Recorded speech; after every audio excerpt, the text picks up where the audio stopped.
जय यीशु। जय यीशु। आप सबों को जय यीशु। जय यीशु। हालेलुया। हालेलुया। आप लोग कैसे हैं? बढ़िया। वचन सुनने के लिए तैयार हैं? हाँ जी। कितने लोग बाइबल लेके आए हैं? मैं थोड़ा देखना चाहता हूं। बाइबल कितने लोगों के हाथ में? हाथ उठाने के लिए नहीं बोला, बाइबल को उठाने के लिए कहा।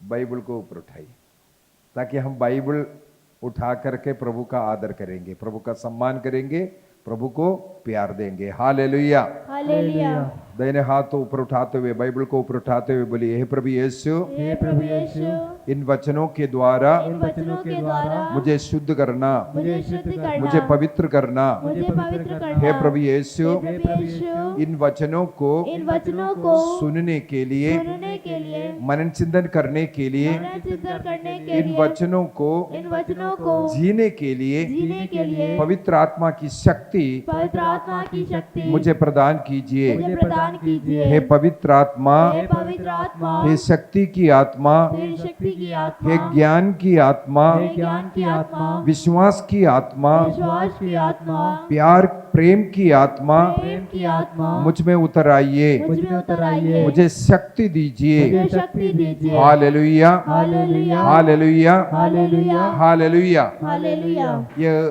तुम्हारे लिए, यह तुम्हारे लिए, यह तुम्हारे लिए यह तुम्हारे लिए निरे शब्द नहीं है, मेरे शब्द नहीं है, बल्कि बल्कि इन वचनों पर इन वचनों पर तुम्हारा तुम्हारा जीवन निर्भर है। जीवन निर्भर है। इन वचनों पर इन वचनों पर मेरा जीवन निर्भर है। तुम्हारा जीवन निर्भर है। हालेलुया। हालेलुया। हालेलुया। हालेलुया। हालेलुया। हालेलुया। हालेलुया। हालेलुया। संत जेरोम, सुना है कभी संत के विषय में?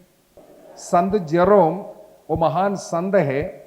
पहले हिब्रू भाषा में बाइबल होता था, पुराना विधान विशेषकर, उसको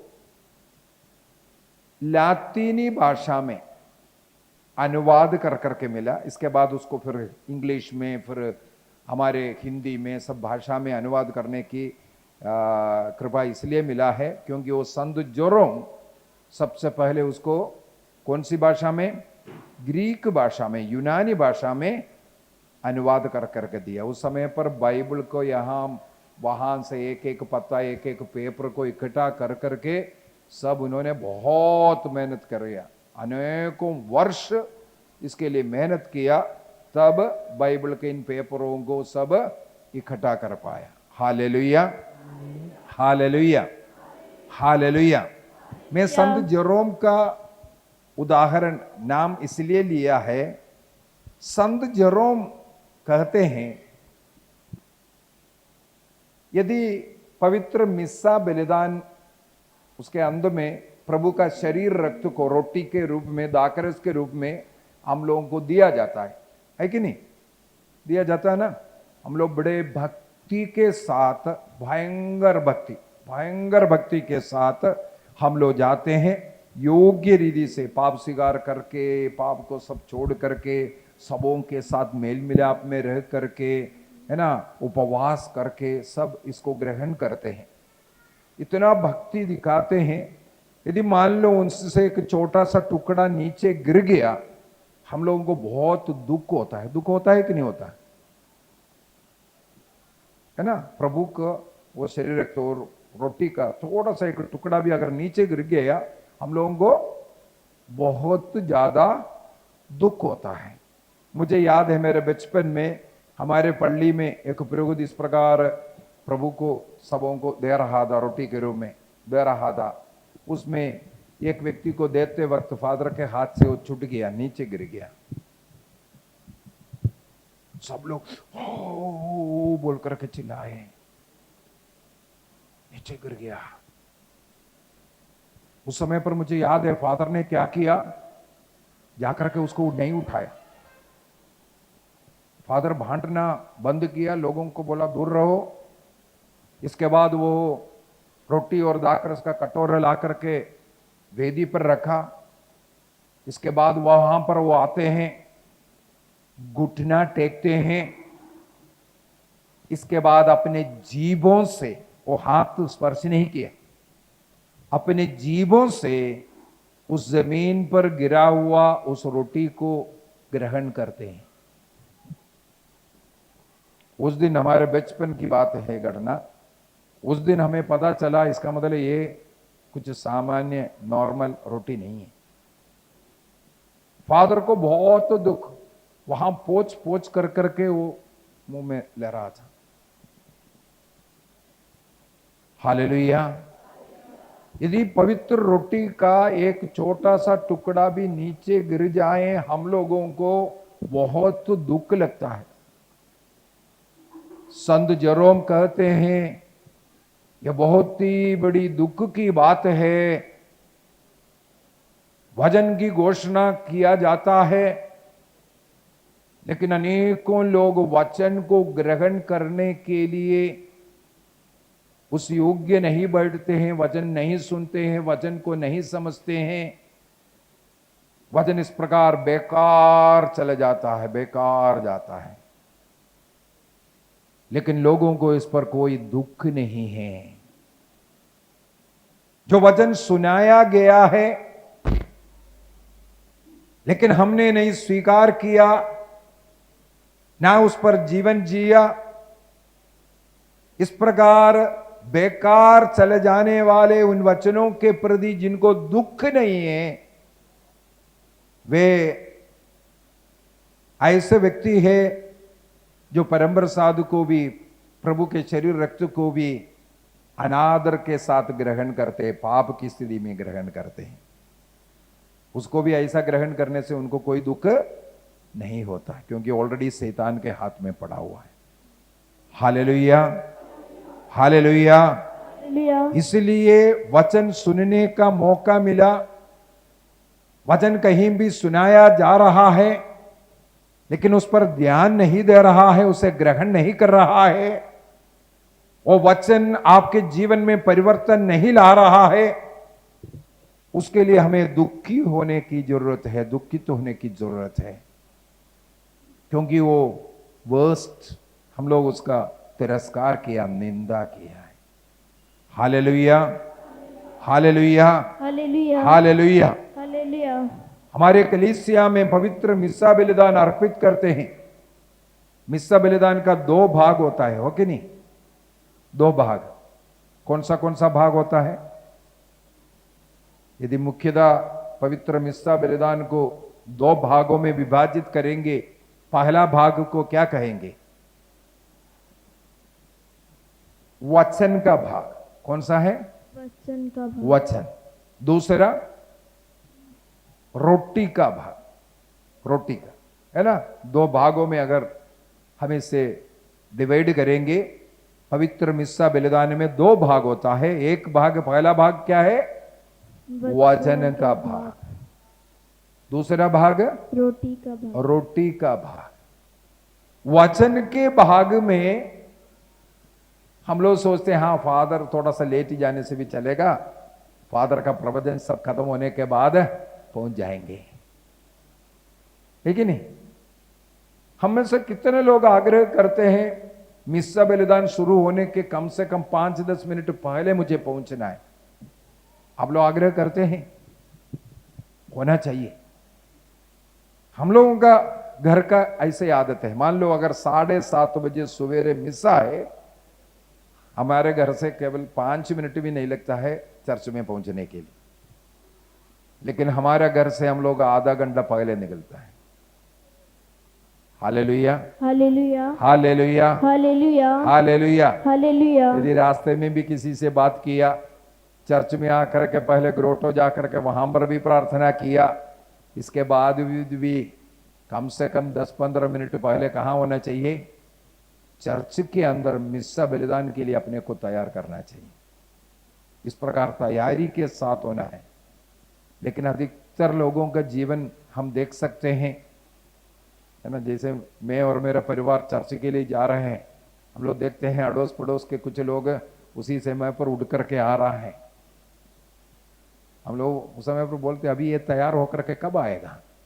जब वो फादर का प्रवचन सब खत्म हो जाएगा। इसका मतलब पवित्र मिस्सा बलिदान का पहला भाग को ही उन्होंने क्या किया? तिरस्कार किया, निंदा किया। मिसा में भी देख लीजिए, यहां पर मुख्यतः 2 टेबल आपको मिलेगा, 2 टेबल। एक है वचन का टेबल, दूसरा है रोटी का टेबल। होता है कि नहीं? जी। एक है वचन का, दूसरा है रोटी रोटी का। हर चर्च में एक जगह से वचन घोषणा करना है, वहां रोटी नहीं बांटता है। जहां से रोटी बांटा जाना है वहां वचन की घोषणा नहीं होना है। हालेलुया, हालेलुया हालेलुया। हालेलुया जिस पुरोहित के द्वारा रोटी को देना है, उसी पुरोहित के द्वारा सबसे पहले किससे तृप्त करता है? वचन के द्वारा, वचन के द्वारा। हालेलुया, हालेलुया हालेलुया। हालेलुया मत्ती के सुसमाचार अध्याय 28 वाक्य 20 में प्रभु ने कहा, देखो संसार के अंत तक मैं तुम्हारे साथ रहूंगा। हमारे साथ संसार के अंत तक, प्रभु का दोबारा आगमन के पहले तक रहने के लिए ईसा मसीह 2 रूप अपनाता है। कौन सा रूप है? एक है वचन का रूप, दूसरा है रोटी का रूप। हालेलुया, हालेलुया हालेलुया। हालेलुया इस वचन के द्वारा प्रभु हमारे अंदर आता है। रोटी के रूप में भी प्रभु हमारे साथ रहता है। हालेलुया, हालेलुया हालेलुया। हालेलुया रोटी के रूप में आने वाला ईसा मसीह में और वचन के रूप में आने वाला ईसा मसीह में कोई फर्क नहीं है, दोनों एक ही प्रभु है। इसका मतलब है जिस प्रकार हमें पवित्र मिसा में भाग लेना है, उसी प्रकार हमें प्रभु को ग्रहण करना जरूरी है। हालेलुया। वचन रूपी प्रभु को ग्रहण करना है। दोनों में प्रभु ईसा मसीह उपस्थित रहता है। हालेलुया। हालेलुया हम लोग विश्वास करते हैं जब पुरोहित के द्वारा रोटी उठा करके समर्पण करते हैं और उस पर आशीष की प्रार्थना सब पढ़ते हैं, पवित्र आत्मा का आगमन होता है। इसके द्वारा वो रोटी प्रभु ईसा मसीह में बदलता है। हालेलुया, हालेलुया। हालेलुया इसके बाद वो रोटी को हम लोग साधारण रोटी नहीं बोलते हैं, बल्कि क्या है वो?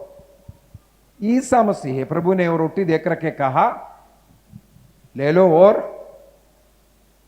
ये मेरा शरीर है, इसे ग्रहण करो, खाओ कर करके। योहन के सुसमाचार अध्याय 6 वाक्य 56 से आगे पढ़ेंगे, प्रभु और भी गहराई से बताता है, जो मेरा शरीर खाता है, मेरा रक्त पीता है, उसमें मैं निवास करूंगा, वो मुझ में निवास करेगा। और जो मुझे खाता है, रोटी नहीं, किसको खाना है? मुझे जो खाता है, ईसा मसीह को जो खाता है, उस व्यक्ति को क्या मिलेगा? आनंद जीवन मिलेगा। हालेलुया, हालेलुया, हालेलुया हालेलुया। हालेलुया इसके बाद आगे चल करके कुछ शिष्य लोग ईसा मसीह को छोड़ करके गया, ईसा मसीह का शरीर रखता हम नहीं खाएंगे बोल करके। तब शिष्यों से प्रभु कहते हैं, तुम भी जाना तो जाओ। तो पेतरुस क्या कहते हैं? प्रभु हम कहां जाएं, तुम्हारे पास क्या है? अनंत जीवन। हाँ? आपके ही शब्दों में अनंत जीवन है। क्या चीज? आपके ही शब्दों में शब्द में क्या है? अनंत जीवन। वो हम कहां जाना है? आप जो शब्द दे रहा है उस शब्द में आनंद जीवन है। प्रभु ईसा मसीह हमारे अंदर आएगा तब हमें आनंद जीवन मिलेगा बोल करके सिखाया। तब पेतरुस को समझ में आया, प्रभु के इस शब्द में ही प्रभु आता है, आनंद जीवन है। हालेलुया, हालेलुया हालेलुया, हालेलुया हालेलुया, हालेलुया हालेलुया, हालेलुया हालेलुया, हालेलुया हालेलुया। हालेलुया प्रभु की स्तुति हो। प्रभु की स्तुति हो। इसलिए ध्यान से सुनेंगे वचन, ध्यान से सुनेंगे। ये वचन सुनते वक्त आपके जीवन में कौन आता है? ईश्वर। यीशु आता है। अगर ये वचन, ये बाइबल यहां रखा है, ये यीशु है? नहीं ये बाइबल यीशु है? नहीं यदि मैं आपसे पूछूं, यहां पर फादर ने जो आशीष किया हुआ जो रोटी रखा हुआ है, वो रोटी यीशु है। जोर से बोलिए, यीशु है। वो रोटी यीशु है। तो वचन में यीशु आता है करके मैंने बोला, तो यहां पर बाइबल रखा हुआ है। मेरा अगला सवाल है, ये बाइबल यीशु है? हाँ, ये बाइबल यीशु है? नहीं है। इस बाइबल में कोई जीवन नहीं है। ये बाइबल में कोई जीवन नहीं है। जीवित यीशु इस बाइबल में नहीं रहता है। ध्यान से सुनना, रोटी उसमें यीशु है, जीवित प्रभु रहता है, लेकिन इस बाइबल में जीवित प्रभु इस बाइबल में नहीं रहता है। हेलो, ध्यान इधर है? समझ में आ रहा है कि नहीं आ रहा है? इस बाइबल में यीशु नहीं रहते हैं। मैंने कहा जो वचन आप सुन रहा है, उस वचन यीशु है करके बोला। आपने जो वचन, जो वाणी, जो शब्द सुन रहा है, उदाहरण के लिए अब यहां नहीं, कोई मान लो मंदिर में बैठा हुआ है, वो मुझे नहीं देख रहा है, मंदिर से मुझे नहीं दिखाई देता, लेकिन वो मेरा आवाज सुना है, मुझसे परिचित है, मेरा आवाज उनको मालूम है। अभी वो मंदिर में बैठ करके बोलेगा, हाँ अभी भाई राजन वहां पर क्लास ले रहा है। कैसे उनको पता चला? मेरा आवाज सुन करके उनको पता चला ये राजन है। इसका मतलब मेरे आवाज में वो राजन रहता है कि नहीं? आवाज, मैं यहां खड़ा हूं लेकिन वहां उसको वो पता चल रहा है। इसी प्रकार जब ये बाइबल को हम अपने हाथों में उठाएंगे, इसको जब जोर से पढ़ेंगे, उस शब्द में यीशु आपके जीवन में आता है। हालेलुया, हालेलुया, हालेलुया, हालेलुया। बाइबल को उठा करके हाथ में रखने से यीशु नहीं आया, बल्कि कब आया यीशु? जब इसको, इन अक्षरों को, ये लिखित शब्दों को, इस प्रिंट किया हुआ शब्दों को आप शब्द देंगे, आवाज देंगे, उस शब्द में प्रभु निवास करता है। हालेलुया, हालेलुया, हालेलुया, हालेलुया। इसका मतलब यीशु का अनुभव हमारे जीवन में मिलने के लिए हमें क्या करना चाहिए? वचन पढ़ना, बाइबल को उठा करके पढ़ना चाहिए। हालेलुया, हालेलुया, हालेलुया। हालेलुया। जब एक पुरोहित रोटी उठा करके उसको पिता को समर्पित करते हुए प्रार्थना करते हैं, वो रोटी जिस प्रकार प्रभु का शरीर रक्त में बदलता है, यीशु में बदलता है, उसी प्रकार जब बाइबल को उठा करके हम पढ़ते हैं, या जो पढ़ने वालों का शब्द आप सुनते हैं, तब उस शब्द के द्वारा प्रभु आप में आता है। हालेलुया, हालेलुया, हालेलुया। हालेलुया। इसलिए बाइबल को क्या करना जरूरी है? अगर इन शब्दों के द्वारा प्रभु हमारे जीवन में आता है, इस शब्द को, इस बाइबल को अपने हाथ में उठाते ही हमें विश्वास करना है, इसके द्वारा हमारे हाथों को पवित्रता हो जाता है। इसलिए बाइबल को उठाना, दोनों हाथों में रखना हमारे हाथों को पवित्र कर सकता है। यदि मैं उसको जोर से पढ़ूं, मन में नहीं पढ़ना कभी। कैसे पढ़ना चाहिए बाइबल को? आवाज निकलना चाहिए, वो आवाज मुझे सुनना चाहिए, तब वो प्रभु का अनुभव हो रहा है कि नहीं? इसलिए मन में पढ़ना बंद कीजिए, इसको जोर से पढ़ना। कितने जोर से पढ़ना है? आप कहां तक प्रभु की उपस्थिति पहुंचाना चाहते हैं? यदि आपके पड़ोसी को प्रभु का उपस्थिति चाहिए, प्रभु का अनुभव चाहिए, आप इस बाइबल को उतना जोर से पढ़ो, आपके घर में पढ़ रहा है, पड़ोसी को सुनाई देना चाहिए। हालेलुया, हालेलुया, हालेलुया, हालेलुया, हालेलुया। हालेलुया। प्रकाशना ग्रंथ उसके अध्याय 1 वाक्य 3 में, प्रकाशना ग्रंथ अध्याय 1 वाक्य 3 में बहुत ही सुंदर एक बात बोल करके दिया है। पढ़ेंगे उसको। धन्य है वह हाँ, धन्य है वह जो यह भविष्यवाणी पढ़कर सुनता है। हाँ, ये भविष्यवाणी को अपने हाथों में उठाकर इसको जोर से पढ़ करके सुनाता है। ऐसा सुनाने वाला व्यक्ति धन्य व्यक्ति है। और अगला, और धन्य है वह जो हाँ, इसके शब्द सुनते हैं। वो धन्य है वे व्यक्ति जो बैठ करके सुन रहा है। सुन रहा है, घर में आप पढ़ रहा है तो कोई ध्यान दे रहा है। वो व्यक्ति सुनने के द्वारा, उनके कान में वो शब्द गूंजने के द्वारा, वो वचन को उनके हृदय में जाने के द्वारा प्रभु उनके जीवन में जाता है। हाँ, और इसमें लिखी हुई बातों का हाँ, ध्यान रखते हैं। हाँ, ध्यान रखने का मतलब है उसके अनुसार जीवन जीते हैं, वचन के अनुसार जीवन जीते हैं। इसका मतलब इस वचन को उठाना, जोर से पढ़ना, सुनना और जीवन में उतारना, इसके द्वारा हम धन्य बन जाते हैं। हालेलुया, हालेलुया, हालेलुया, हालेलुया, हालेलुया, हालेलुया, हालेलुया। हालेलुया। अब मैं थोड़ा आगे बढ़ता हूं। वचन को ध्यान से सुनेंगे तो आपको क्या मिलेगा? हाँ, यीशु मिलेगा।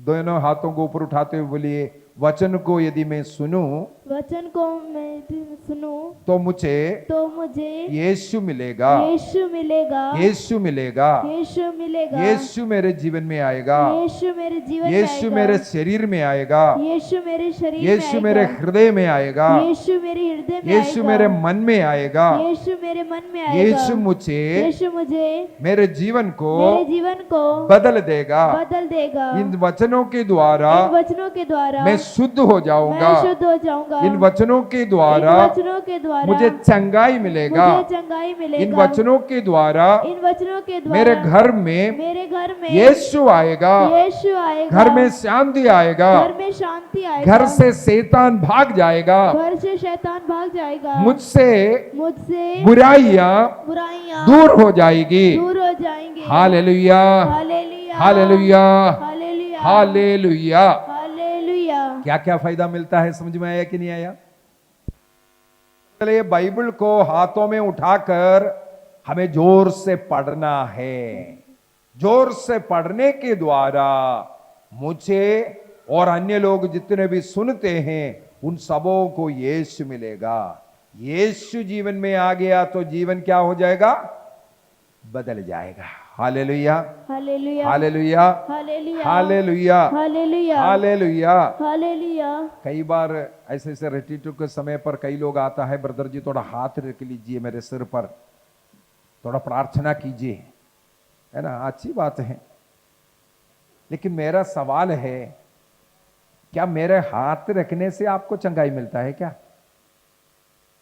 हेलो, मेरा सवाल समझ में आया कि नहीं आया? मेरे हाथ रखने से आपको चंगाई मिलता है क्या? आप 3 दिन बैठ करके जो सुना वो क्या था? उसके द्वारा आपने यीशु को ग्रहण किया है। यीशु आप में आ गया। यदि आपका बीमारी ठीक नहीं हुआ, मेरे हाथ रखने से चंगाई होगा क्या?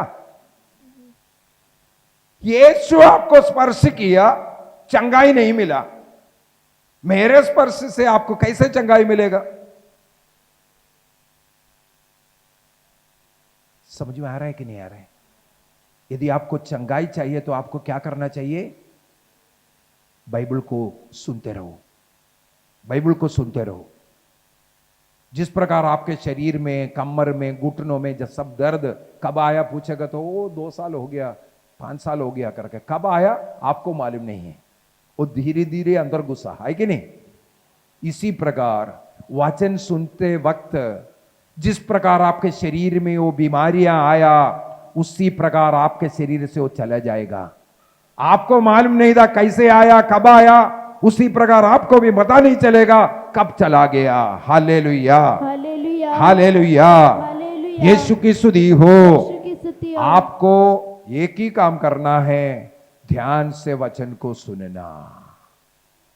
इसलिए कलीसिया आपको अनेकों बार, विशेषकर हमारे इस जगह पर तो आश्रम के कारण तो आपको हर महीना मौका मिलता है कि नहीं? ऐसे ऐसे रिट्रीटों में भाग लेने के लिए कुछ न कुछ प्रोग्राम चलते रहता है वचन सुनने के लिए।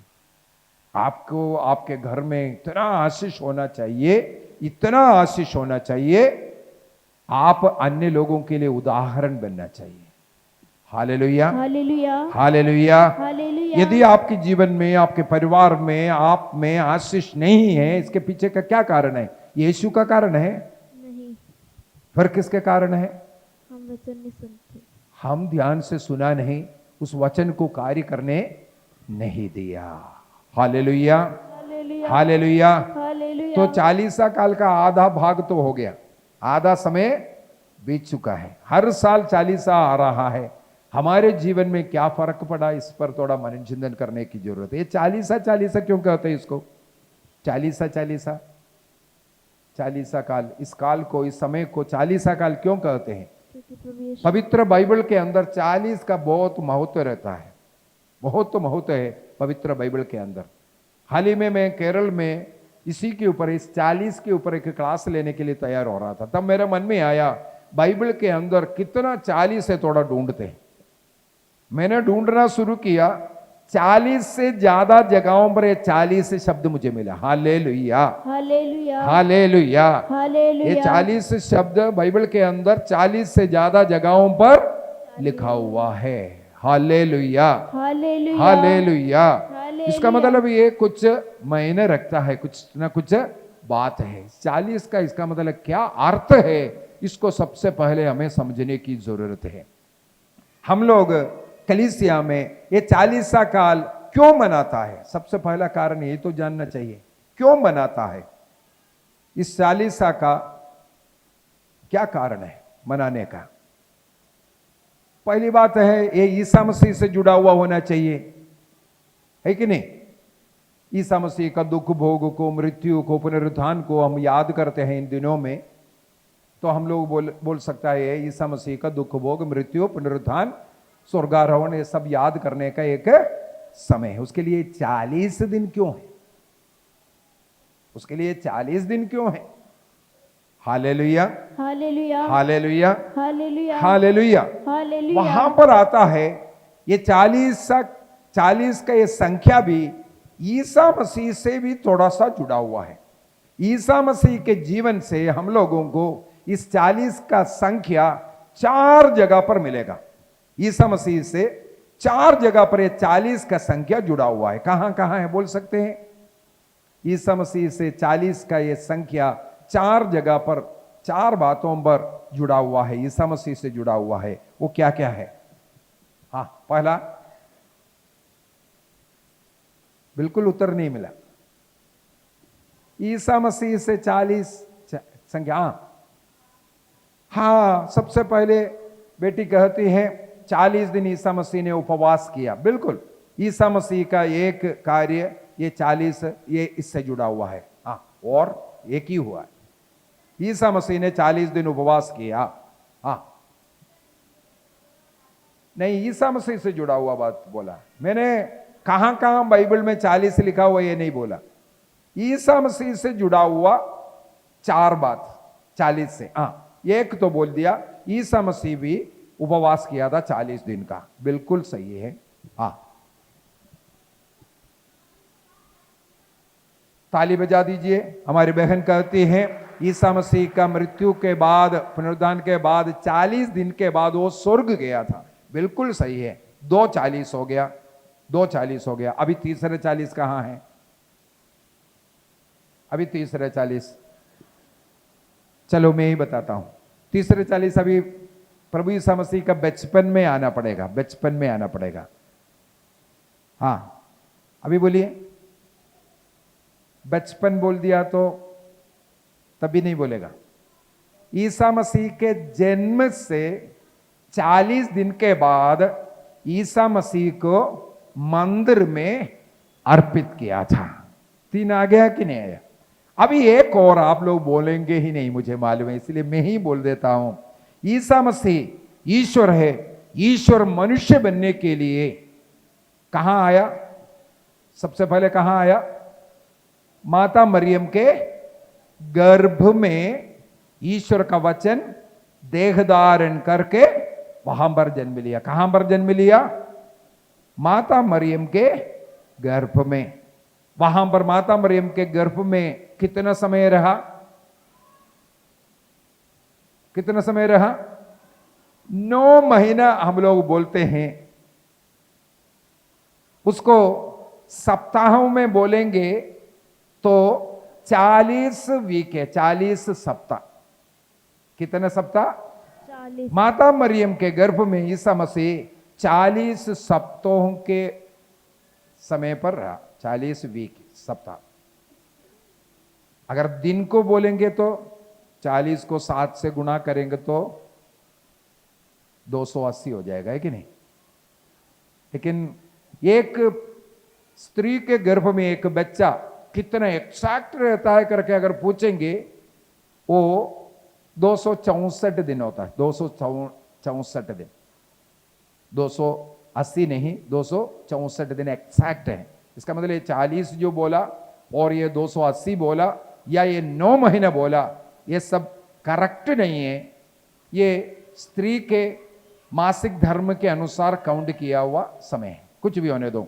तो ईसा मसीह माता मरियम के गर्भ में कितना समय रहा? 40 सप्ताहों की। अब ये 40 का 4 घटना को हम लोग देखेंगे। सबसे पहले गर्भ में रहा, 40 सप्ताहों तक रखने के बाद उस गर्भ से वो एक मनुष्य इस संसार में जन्म लेकर के आता है। इसका मतलब ये 40 सप्ताह के उस समय के बाद ईसा मसीह संसार में एक मनुष्य के रूप में एक नए वातावरण में वो जन्म लेकर के निवास करते हैं। हालेलुया, हालेलुया, हालेलुया, हालेलुया। इसके बाद हम लोग देखते हैं ईसा मसीह के जन्म के 40 दिन के बाद मंदिर में अर्पित किया। मंदिर में अर्पण करने का मतलब है ये अर्पण करना। इसके बाद कुछ विधियां कर करके उसको छुड़ाना पड़ता है। अर्पण कर करके छुड़ाया नहीं तो वो हमेशा मंदिर में रहना पड़ेगा। उदाहरण के लिए सामुएल के जन्म के बाद सामुएल को मंदिर में अर्पित किया था। उनकी मम्मी अन्ना उस बच्चे को मंदिर से नहीं छुड़ाया, इसलिए उनका जीवन कहां रह गया? मंदिर में रह गया। लेकिन माता मरियम और संत जोसेफ ईसा मसीह को मंदिर में अर्पित किया। इसके बाद छुड़ाने का विधि कर करके उन्हें वहां से क्या किया? छुड़ा करके साथ में लेकर के गया। प्रभु का संतान तो है, और वो समर्पण करने के पहले और समर्पण के पहले और बाद में ये फर्क होता है। समर्पण के बाद वो शिशु ईश्वर का संतान बन जाता है। हालेलुया, हालेलुया, हालेलुया, हालेलुया। प्रभु की स्तुति हो। प्रभु की स्तुति हो। तीसरे में जाते हैं। ईसा मसीह 40 दिन उपवास किया। वहां पर क्या हुआ?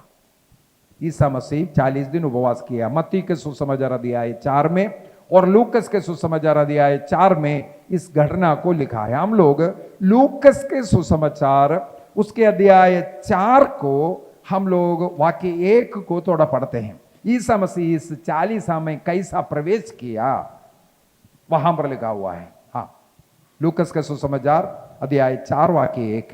ईसा पवित्र आत्मा से ईसा मसीह पवित्र आत्मा से परिपूर्ण होकर के यरदन के तट तट से निकला और आत्मा उसे मरुभूमि में एक निर्जन प्रदेश लेकर के गया। इसका मतलब ईसा मसीह 40 काल मनाने के लिए कैसे गया? पवित्र आत्मा से भर करके गया।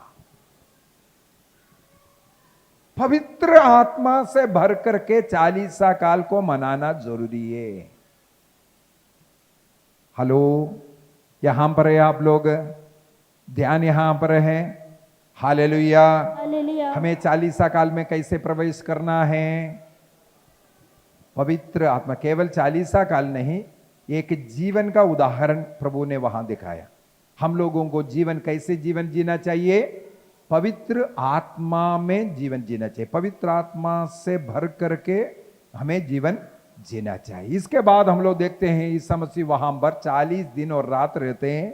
वहां पर लिखा है ना कुछ खाया और ना कुछ पिया है। ईसा मसीह ने उपवास किया करके, लेकिन उन उपवास के दिनों में हम लोग देखते हैं ईसा मसीह को परीक्षा लेने के लिए एक व्यक्ति आया। कौन आया? शैतान। शैतान आता है। और कितने परीक्षा किया? वहां पर 3 परीक्षाओं के विषय में लिखा है। ये 3 परीक्षा नहीं है, ये गलत है। 3 परीक्षा नहीं है, ये एक मनुष्य के जीवन में 3 प्रकार की परीक्षाएं होते हैं। क्या बोला मैंने? ये 3 परीक्षा नहीं, बल्कि एक मनुष्य के जीवन काल में 3 प्रकार की परीक्षाओं का सामना करना पड़ता है। यही 3 प्रकार की परीक्षा इस्राएली लोग मरुभूमि यात्रा में, कितना वर्ष लगाया था मरुभूमि यात्रा? हाँ देखो वहां पर भी एक 40 आ गया कि नहीं? हाँ, 40 वर्ष के उस मरुभूमि यात्रा में इस्राएली लोग ईश्वर की परीक्षा किया, ये 3 प्रकार से। हालेलुया, हालेलुया, हालेलुया। ये हालेलुया। कौन सा प्रकार का है? सबसे पहले हमें मालूम है 40 दिन के बाद उन्हें भूख लगा करके लिखा है ना? भूख के लिए, शरीर की इच्छा को तृप्त करने के लिए, भूख प्यास को मिटाने के लिए शैतान हमारे सामने परीक्षाएं लेके आ सकता है। हालेलुया, हालेलुया, हालेलुया, हालेलुया, हालेलुया। हालेलुया। भूख लग रहा था, थोड़ा चोरी का कर करके खाना खा लिया, है ना? दूसरों का भूख मिटाने के लिए 420 कर करके पैसा कमाया, रोटी कमाया, भूख मिटाने के लिए। इस प्रकार शरीर की जरूरतों के लिए मनुष्य बारंबार पाप करते हैं। तो प्रभु यीशु मसीह यहां उदाहरण दिया, मैं 40 दिन भूखा हूं, पानी तक नहीं पिया। अभी मेरे सामने भी इस प्रकार का परीक्षा है। जिस प्रकार मैंने इस परीक्षा पर विजय प्राप्त किया, तुम्हारे जीवन में भी इस प्रकार हर दिन ऐसा परीक्षा आ सकता है। तो तुम्हें भी ऐसा परीक्षा में नहीं गिरना चाहिए। हालेलुया, हालेलुया, हालेलुया। हालेलुया। रोटी के लिए, धन के लिए हमें गलती नहीं करना चाहिए। परीक्षा, प्रेरणा शैतान लेकर के आएगा, मौका जीवन में मिलता रहेगा, तो हमें उसमें नहीं गिरना चाहिए। बात समझ में आ गया? सबसे पहला परीक्षा कौन सा है? शरीर के जरूरत का परीक्षा। हालेलुया, हालेलुया, हालेलुया। हालेलुया। दूसरा परीक्षा के लिए हम लोग देख सकते हैं, यीशु मसीह को एक मंदिर की चोटी में लेकर के गया, ऊपर लेकर के गया। तो यहां पर शैतान से यीशु मसीह ने कहा, मनुष्य केवल रोटी से नहीं जीता, बल्कि ईश्वर के मुख से गिरने वाले। हाँ, विधिवरण ग्रंथ अध्याय 8 में यह शब्द लिखा हुआ है। विधिवरण ग्रंथ अध्याय 8 में यह शब्द लिखा हुआ है। विधिवरण ग्रंथ 8 का उस शब्द को बोल करके ईसा मसीह ने शैतान को भगाया। केवल रोटी खाने से, ऐसा पाप कर कर रोटी खाने से कोई मतलब नहीं है। ये प्रभु का वचन हमें शक्ति देगा, हमें तृप्त कर देगा। Hallelujah, hallelujah. योहन के सुसमाचार अध्याय 4 में भी हम लोग देख सकते हैं, एक बार ईसा मसीह को और शिष्य लोगों को बहुत भूख लग रहा था। शिष्य लोगों को बोला, तुम लोग जाकर के सिटी में जाकर के रोटी खरीद करके लेके आओ। ईसा मसीह उस समय पर कहां जाकर के बैठ गया? एक कुएं के पास। जब तक रोटी नहीं आएगा तब तक कम से कम पानी तो पी लेगा। Hallelujah, hallelujah. प्यास बुझाएंगे। वहां पर उस समय पर पानी भरने के लिए एक महिला है, एक औरत आया है कि नहीं? वो औरत क्या बोलते हैं? हाँ बिल्कुल, समारी स्त्री आते हैं। उस समारी स्त्री से क्या क्या वार्तालाप किया आपको मालूम है? ऐसा बातचीत चल रहा था, तब उनके शिष्य लोग रोटी खरीद करके लेके आया। जब वो लड़की थोड़ा हट गया, आकर के प्रभु से कहा, अभी आकर के रोटी खा लो। तब प्रभु ने क्या उत्तर दिया? वाक्य 34 में प्रभु कहता है, जिसने मुझे भेजा उसकी उन इच्छाओं को पूरी करना ही मेरा रोटी है। मेरा रोटी खा करके मैं तृप्त हो गया। जिस कार्य के लिए मैं आया, उस महिला को बचाना था, उस महिला को मैंने वचन दे करके बचा लिया, मैं तृप्त हो गया। शिष्य लोग को सोचा, हम लोग जब गया तो ये महिला आकर के कुछ रोटी खिलाया होगा। हालेलुया, हालेलुया, हालेलुया। हालेलुया, ईश्वर की इच्छा पर चलना, ईश्वर की इच्छा को पूरी करना, वही मेरा भोजन है। हालेलुया, हालेलुया, हालेलुया। हालेलुया। इसका मतलब ये जो चावल रोटी ये सब जो हम लोग दिन रात मेहनत कर करके इकट्ठा कर रहा है, केवल उससे हमारा घर संतृप्त नहीं हो सकता। घर में क्या होना जरूरी है? बाइबल को रोज पढ़ना है, जोर से पढ़ना है। बाइबल का वचन के साथ बच्चों को रोटी खिलाएगा, वो रोटी का फायदा मिलेगा। यदि बाइबल नहीं दे रहा है, केवल रोटी खा रहा है, पेट बढ़ जाएगा, मोटा हो जाएगा, बुद्धि भी मोटा हो जाएगा, भ्रष्ट हो जाएगा। इसके बाद फिर रोना पड़ेगा। इसलिए क्या करना जरूरी है? बाइबल को पढ़ाना जरूरी है, वचन सुनाना जरूरी है। हालेलुया।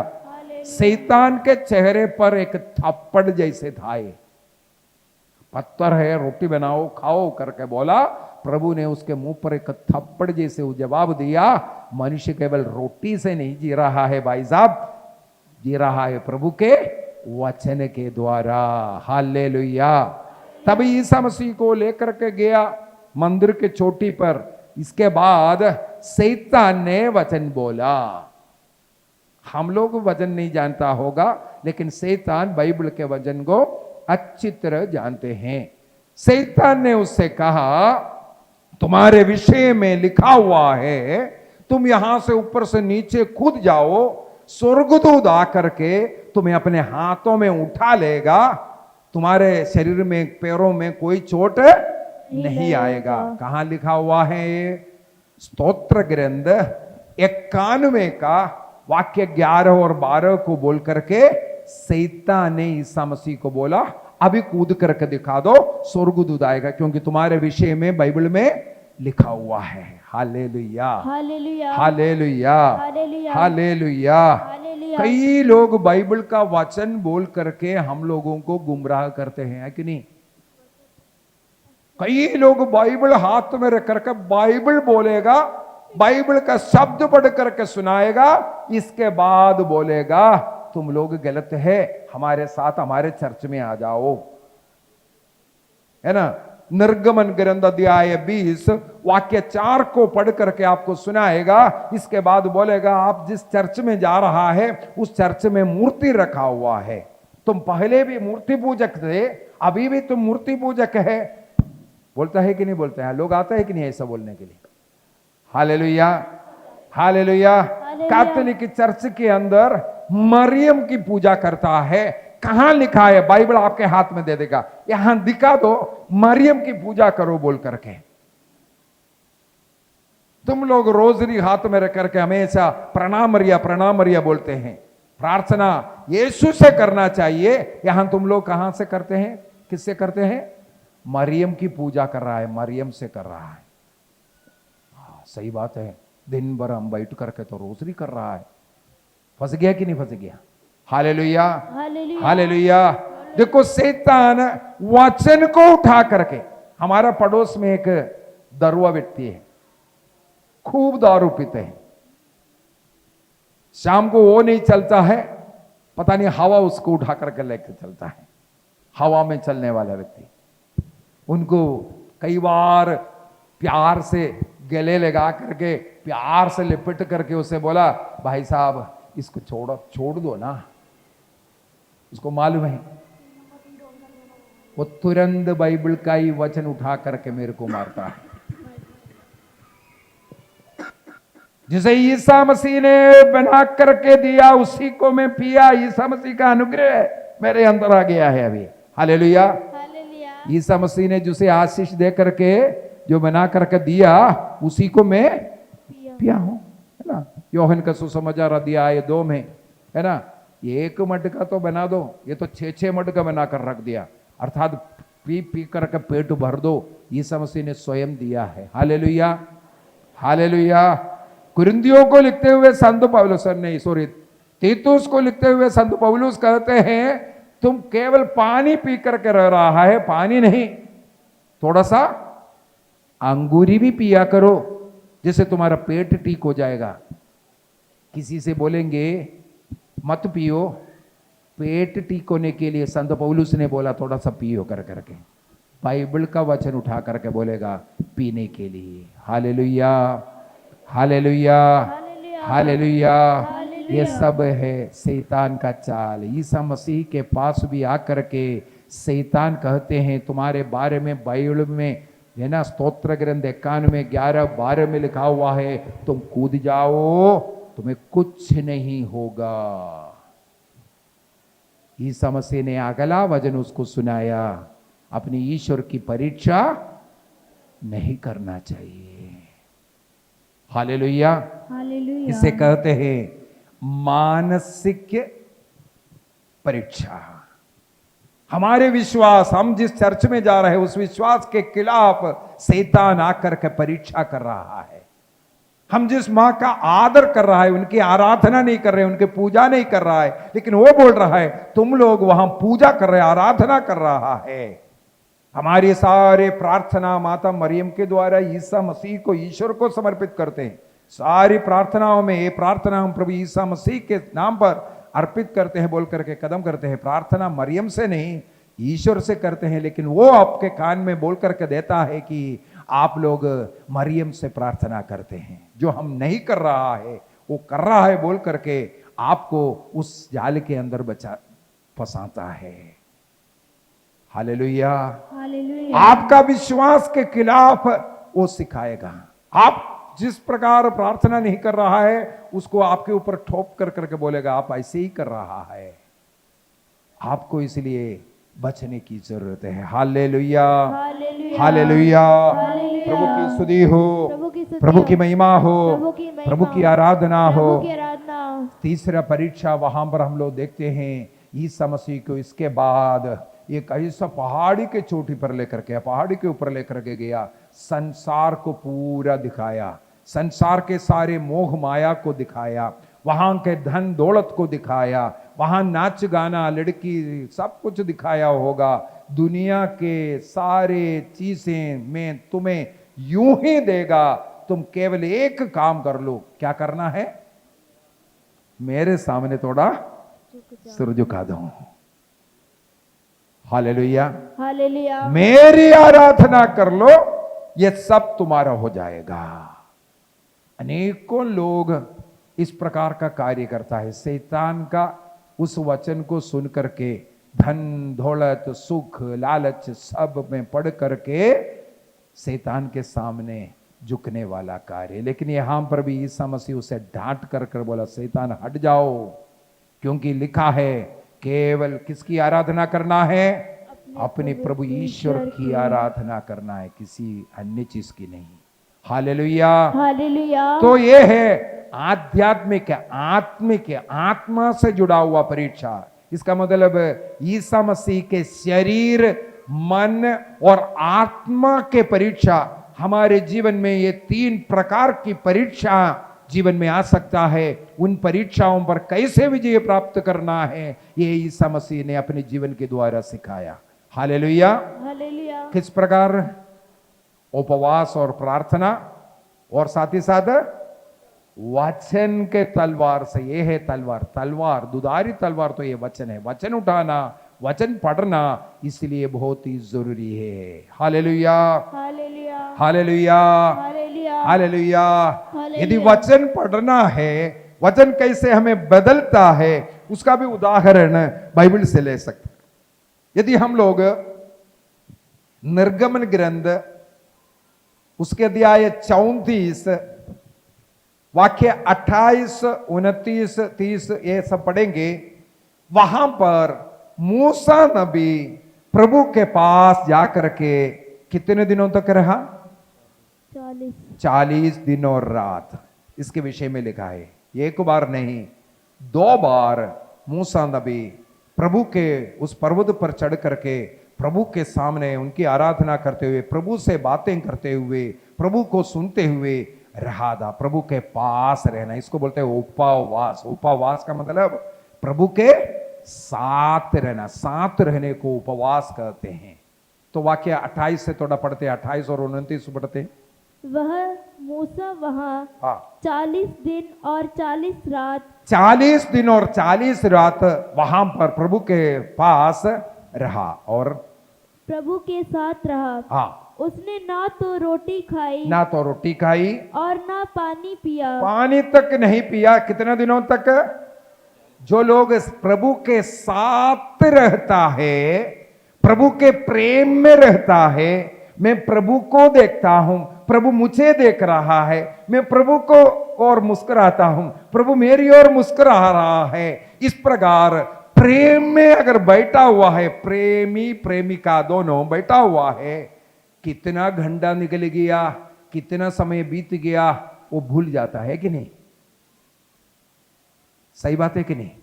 जिससे हम प्यार करते हैं उनके साथ घंटों बैठ करके उनको देखते हुए मुस्कुराते हुए बैठने में समय कितना बीतता है हमें मालूम पड़ता है क्या?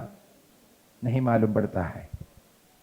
अपने पति के विषय में या पत्नी के विषय में नहीं बोल रहा है, जिसे प्यार कर रहा है उनके विषय में बोल रहा हूं। हालेलुया, हालेलुया, हालेलुया, हालेलुया। हाँ, एक समय याद करो जब शादी किया था, उस समय याद करो, है ना? एक दूसरे को देख करके आंखों में आंख डाल करके रात्रि पूरा बीत गया, फिर भी पता नहीं चला सवेरे कब आया, मुर्गा कब बांध दिया। हालेलुया, हालेलुया, हालेलुया। हालेलुया। इसको बोलते हैं प्रेम। इसी प्रेम में प्रभु के साथ जब हम बैठेंगे, प्रभु को निहारेंगे, प्रभु को अनुभव करेंगे, प्रभु को सुनेंगे, उस प्यार में बैठते वक्त पानी पीना भूल गया, खाना खाना भूल गया, इसको कहते हैं उपवास। जबरदस्ती नहीं। फादर ने बोला अगला 40 दिन तक मटन ये सब छोड़ना, अरे सबको देख करके आजकल मीट मटन नहीं है ना, इसलिए भोजन थोड़ा ठीक नहीं हो रहा है, मेरा पेट थोड़ा अंदर हो गया कि नहीं, पूछता है कि नहीं? हालेलुया। इसको उपवास नहीं कहते हैं। उपवास यह है प्रभु के प्रेम में बैठा हुआ है, प्रभु को सुनते हुए बैठा हुआ है, प्रभु के प्यार में बैठते हुए भोजन को त्यागना और पानी को त्यागना। Hallelujah, hallelujah. ऐसे ऐसे जो चीजें हमें जो बहुत पसंद है, उन चीजों को त्याग करके सबसे पसंद वाला प्रभु के साथ बैठने को उपवास कहते हैं। Hallelujah, hallelujah. इसलिए कलीसिया मत्ती के सुसमाचार अध्याय 6 वाक्य 1 से आगे हम लोग देख सकते हैं 3 कार्य सिखाते हैं। यीशु मसीह ने सिखाया है 3 कार्य। यीशु मसीह ने 3 कार्य सिखाया है, ये 3 कार्य करने के लिए कहता है। हालेलुया। कौन सा कार्य है? सबसे पहले क्या कहते हैं? दान धर्म कर लो कहते हैं। क्या करना है? कौन सी चीज को दान धर्म करना है मालूम है? यहां पर मैं प्रभु के प्रेम में बैठे हुए, मैंने खाना नहीं खाया था, पानी नहीं पिया था, उस पानी को, उस खाने को भूखे को खिलाओ बोलता है। हालेलुया, हालेलुया। नबी यशायाह का ग्रंथ अध्याय 58 वाक्य 4, 5, 6 उस भाग में यही सब लिखा हुआ है। उपवास के दिन में आप जो भोजन त्याग करके जो आपको खाना चाहिए था वो खाना गरीबों को, भूखों को खिलाओ। Hallelujah, hallelujah. हमारे जीवन में जो बुराइयां कर रहा था उसको त्यागना, उसको छोड़ना, एक नया जीवन में प्रवेश करना। हमारे जीवन में एक परिवर्तन, एक फर्क दिखना चाहिए अन्य दिनों में और 40 के दिन में। हालेलुया, हालेलुया, हालेलुया। दूसरा लिखा है प्रार्थना करने का तरीका। दूसरा है प्रार्थना करने का। इसका मतलब है इन 40 के समय पर निरंतर प्रार्थना में हमें रहना चाहिए। और तीसरी बात वहां पर लिखा है उपवास, थोड़ा परहेज करना। 3 वक्त 4 वक्त हम खाना खाते हैं, उनमें से एक समय का भोजन को क्या करना है, छोड़ करके। थोड़ा तकलीफ है, क्योंकि वो तकलीफ प्रभु ने 40 दिन तक उपवास कर करके सहन करके हमें उदाहरण दिखाया। इसके द्वारा ही हम अपने शरीर के इच्छाओं को अपने वश में रख सकता है। कुरिन्थियों का पहला पत्र अध्याय 9 वाक्य 27। कुरिन्थियों का पहला पत्र अध्याय 9 वाक्य 27 में क्या लिखा है, पढ़ लें। कुरिन्थियों का पहला पत्र 9:27, 9:27। वहां पर लिखा है, सुसमाचार को सुनाते सुनाते कहीं में ही गलती करना बैठ जाए, पाप में ना गिर जाए। इस कारण में संत पौलुस कहते हैं, वो सुसमाचार का प्रचारक है, कहीं ऐसा ना हो मैं जगह जगह जाता है, लोगों के घरों में रहता है ना, ऐसे लोगों के बीच में रह करके बहुत बड़ा नमस्कार मिल रहा है, फूल माला डाल रहा है ना, खाना है ना, अरे पौलुस आया है बोल करके 4 जगह पर 8 जगह समय पर भी चाहे तो खाना बना करके देगा। इस प्रकार प्रवचन देते देते कहीं मैं ही ना पाप में गिर जाऊं, इसके लिए संत पौलुस कहते हैं, मैंने एक दृढ़ निश्चय किया कि मैं अपने शरीर के अंगों को अपने वश में रखूंगा।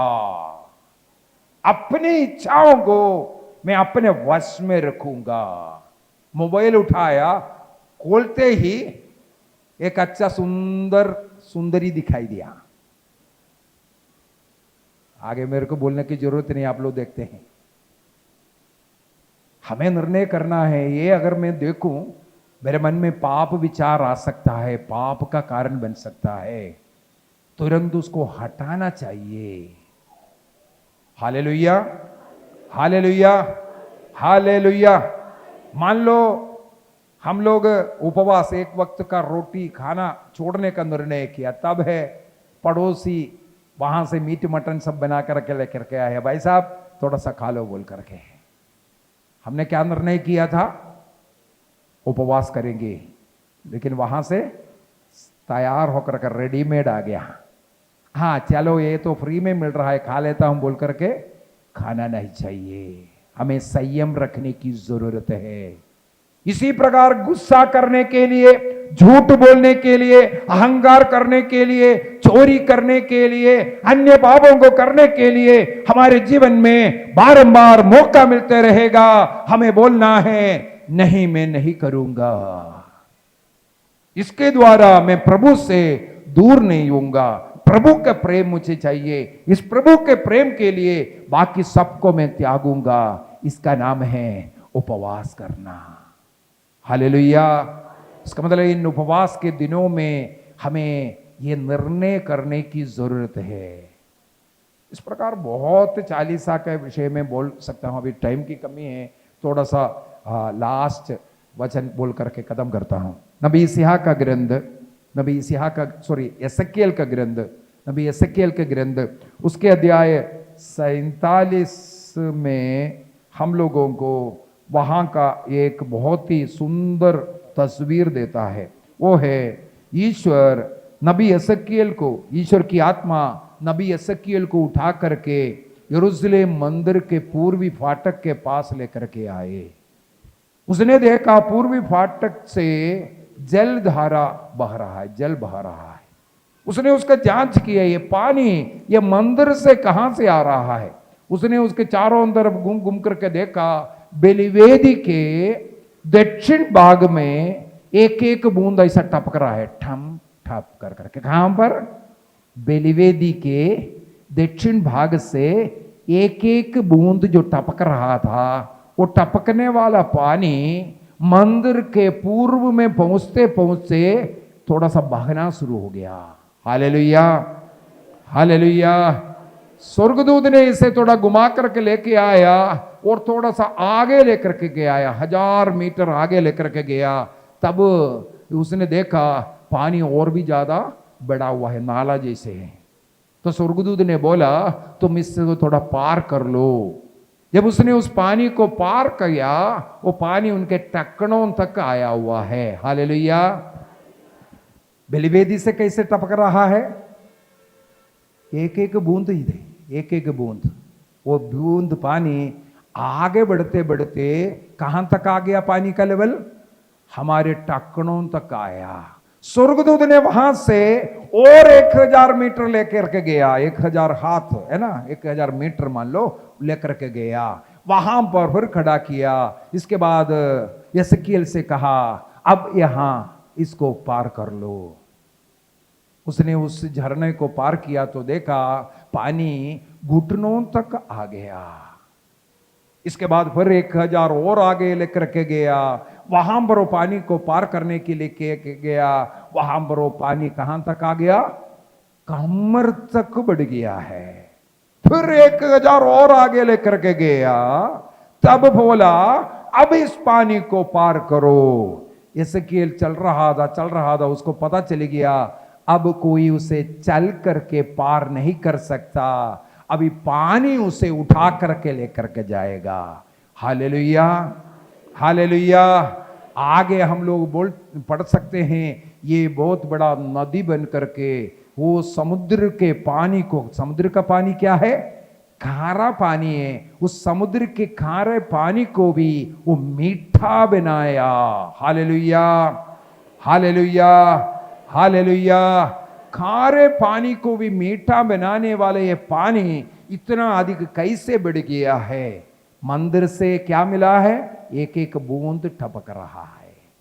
वो बहते बहते जिस प्रकार उस नदी में बढ़ा है, उसी प्रकार हमारे जीवन में जो वचन सुनता है, जो मंदिर से मिल रहा है, वो एक बूंद के बराबर है। वो हमारे अंदर विकसित होता जाना है, विकसित होता जाना चाहिए।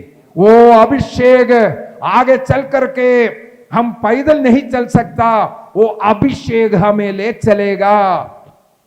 तब हम हमारे घर में जो कारा पानी है, जो गंदी बातें बोलते हैं, बुरी आदतें हैं, हमारे पड़ोस में जो है, ऐसे लोगों के जीवन को बदलने वाला बन जाएगा। कब? हमारे अंदर ये वचन, ये सब कुछ बढ़ते जाएगा। तो इसलिए हर वर्ष हमसे आग्रह करते हैं, ये 40 काल मनाते हुए, वचन को ग्रहण करते हुए अपने जीवन में अभिषेक को बढ़ाओ। ये 40 काल अभिषेक को बढ़ाने वाला दिन होना है। हमारे घर में जो कारापन है, जो लड़ाई झगड़ा, जो बुराई, जो निंदा है, जो कुछ है, उसको मीठा में बदलने का समय होना चाहिए। पड़ोसियों के साथ हमारा कारापन, कड़वापन, उसको मीठा बनाने वाला समय बनना चाहिए। आइए हम खड़े हो जाएंगे, खड़े हो जाइए, हाथों को जोड़ेंगे, हाथों को जोड़ेंगे, आंखों को बंद कीजिए, हाथ जोड़िए, आंखें बंद कीजिए। प्रभु का वचन हमारे जीवन में प्रभु का रूप धारण करे, यीशु का रूप धारण कराता है। उस वचन को जितना भयभक्ति के साथ परम प्रसाद को हम ग्रहण करते हैं, प्रभु का शरीर रक्त को ग्रहण करते हैं, उतना ही भयभक्ति के साथ यदि हम ग्रहण करेंगे, यदि हम रोज घर में इस वचन को पढ़ेंगे, ये वचन हमारे जीवन को बदलेगा। प्रभु का अनुग्रह आशीष एक बूंद पानी के समान उस समय पर टपक रहा होगा हमारे घर में। यदि रोज घर में बाइबल पढ़ेंगे, प्रार्थना करेंगे और उस वचन के अनुसार जीवन जिएंगे, वो पानी बढ़ता जाएगा, बढ़ता जाएगा। हमारा पूरा परिवार अभिषिक्त हो जाएगा, आशीष प्राप्त करेगा, कारापन मीठा बन जाएगा। निर्णय कीजिए। प्रभु ने 40 दिन हर वर्ष हमारे सामने रखा है। जैसे प्रभु ने शारीरिक, मानसिक एवं आत्मिक परीक्षाओं पर विजय प्राप्त किया, उसी प्रकार हमारे जीवन में भी जो शारीरिक, मानसिक एवं आत्मिक परीक्षाएं, पाप में गिरने का अवसर मिलता है, संयम से, जैसे संत पौलुस ने, मैं अपने में संयम रखूंगा, अपने अंकों को अपने वश में रखूंगा, इस प्रकार संयम का जीवन, पवित्रता का जीवन, भक्ति का जीवन, सेवा का जीवन, प्रभु के समान बनकर के जीवन जीने का हम निर्णय करेंगे। हालेलुया, हालेलुया, हालेलुया हालेलुया, हालेलुया हालेलुया। हालेलुया।